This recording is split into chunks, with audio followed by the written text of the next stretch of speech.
Hello, my name is Lori Erickson. I'm the early childhood special education teacher for the school district of Bayfield.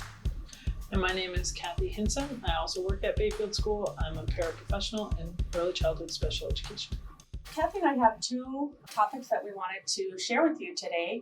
The first one is talking a little bit about our working relationship as a SPED teacher and a para, and the things that we think make our relationship strong and very valuable to our students and the district. We also do understand that not everybody has that working relationship, and we have a few pointers and tips we'd like to tell you that could be helpful if you are struggling with your colleague and would like to know some things that you can do to strengthen that relationship. The second thing we'd like to talk to you about is how to utilize that relationship to help our young kids self-regulate and help us be better co-regulators for them. We have a lot of tools, a lot of strategies, and many interventions that we use for our kiddos. And we believe that because of our strong working relationship, we're able to implement them and build those strong relationships with our kids and help them be ready to learn, be focused, and be academically successful. We discovered early on that we think the key to our successful working relationship has to do with our strong shared values. We both are very confident that child-centered learning and strong social, emotional relationships are the foundation for our kiddos. We were fortunate early on to realize that we both believe that children will do well if they can. We know that it's important for them while they're here with us to learn how to be a friend and make a friend, and that it's our job to meet children and families where they're at. We know that their social emotional skills need to be strengthened before learning can take place. And we have also a strong feeling about their basic needs, that it's our job to help support and meet those basic needs, even as simple as sleep and hunger at school, as well as it is met at home. All of these concepts have helped us to form very strong relationships with our students, which is the key to our success together and with our kids. And there's data and research, of course, that shows this. Bruce Perry is an author who wrote a book called The Boy Who Was Raised as a Dog. And in there, he talks about teaching and helping kids with trauma.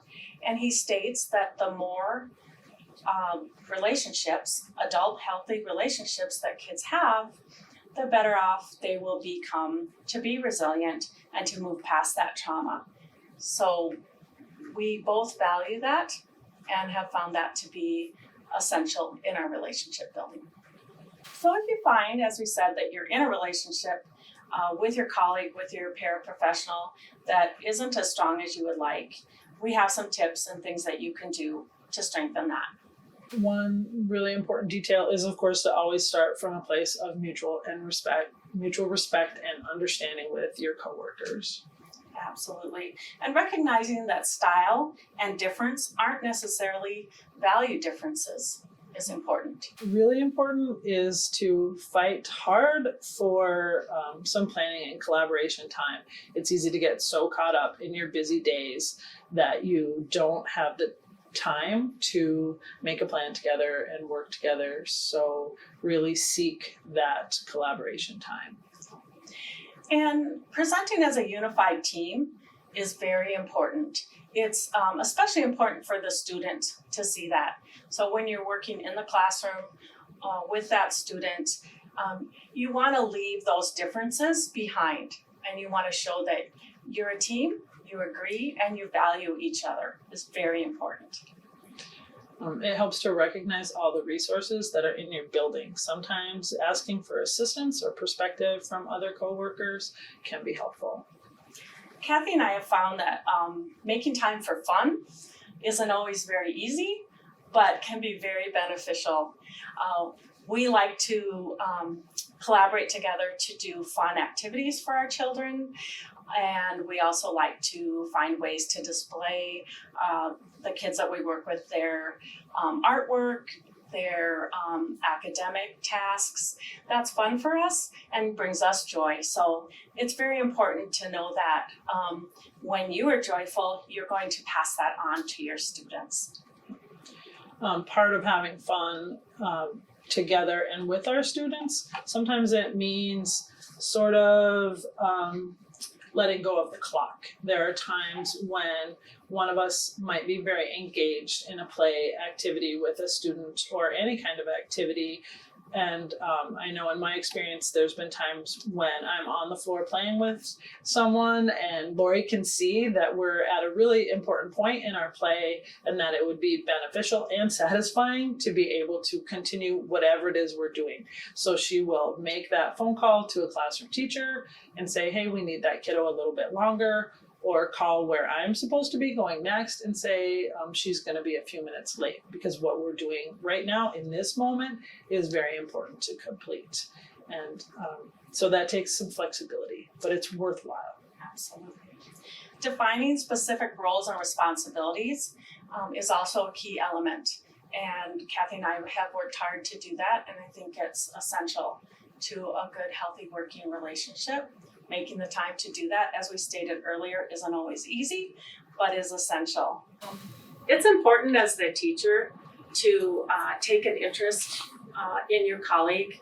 Even though Kathy and I work in a small district, we know our families, we know each other very well. We understand that bigger districts, that isn't always the case. And sometimes a parent might come into your classroom and you don't know who they are. It's your job as a teacher and your responsibility to find that out. Know their name, know something about them, and take an interest in who they are.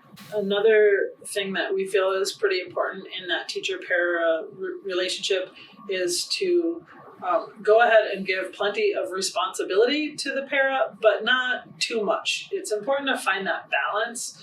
I find it comforting really in the end to know that the teacher is there to take the lead. I'm happy to do hard jobs and a lot of work, but it really helps when I know that the teachers I'm working with are also willing to take the hard jobs and the lead when necessary. And along with that, I believe it is a teacher's responsibility to help the parent navigate through some of the district's policies and expectations, and help that person. We're on different schedules, we may be on different payrolls, things like that, just the mechanics of the job. And we like to work together to make sure that we're both doing what we need to do. One thing that helps me out during my day is Lori always asks me, did you get a break? Paras don't have prep time. There's no built-in time for breaks. And sometimes it's hard to just stop and take care of yourself. And so I really appreciate that. And also knowing that I should have a duty-free lunch and having a teacher who supports that and helps make that happen. That's also helpful. It's just everyday things that make each day a little easier. Really what it comes down to is to have this successful working relationship is we just have to come from a place of respect and trust. Have those tough conversations if we need to, with compassion, to make sure that we're on the same page and that we are both feeling supported and strong in our relationship.